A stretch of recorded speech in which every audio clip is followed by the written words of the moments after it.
যশোর সদর উপজেলার নোয়াপাড়া ইউনিয়নের পাগলাদহ গ্রামে ঈদের দিন বাজি ফোটানোকে কেন্দ্র করে সংঘর্ষে এক যুবক নিহত হয়েছেন। এ ঘটনায় আরও 4 জন আহত হন। রাত 8:30টার দিকে সংঘর্ষের পর আহতদের যশোর জেনারেল হাসপাতালে নেওয়া হলে চিকিৎসক অলিদকে মৃত ঘোষণা করেন। আহতদের মধ্যে একজনকে উন্নত চিকিৎসার জন্য খুলনা মেডিকেল কলেজ হাসপাতালে পাঠানো হয়েছে। পুলিশ ঘটনার সঙ্গে জড়িতদের গ্রেফতারে অভিযান চালাচ্ছে। ঈদ উপলক্ষে আতশবাজিকে কেন্দ্র করে, পটকা ফুটানোকে কেন্দ্র করে একটা বিরোধ তৈরি হয় উভয় পক্ষের মধ্যে। তখন একটা তর্ক বিতর্ক লাগে, এক পর্যায়ে তারা উভয় পক্ষকে স্টেপিং করে।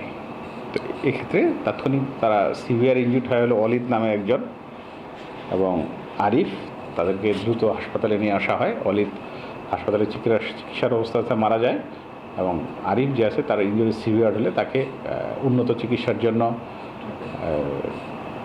খুলনাতে প্রেরণ করা হয় মেডিকেল কলেজ হাসপাতালে এবং আরিফ এখানে চিকিৎসারত আছে। আমরা তাৎক্ষণিকভাবে ঘটনাস্থলে পুলিশ মোতায়েন করেছি এবং প্রকৃত যারা জড়িত তাদেরকে গ্রেপ্তারের লক্ষ্যে আমাদের অভিযান অব্যাহত আছে। ওয়ালটন আবারও মিলিনিয়ার অফারে ওয়ালটন ফ্রিজ কিনে আপনিও হয়ে যেতে পারেন মিলিয়নিয়ার।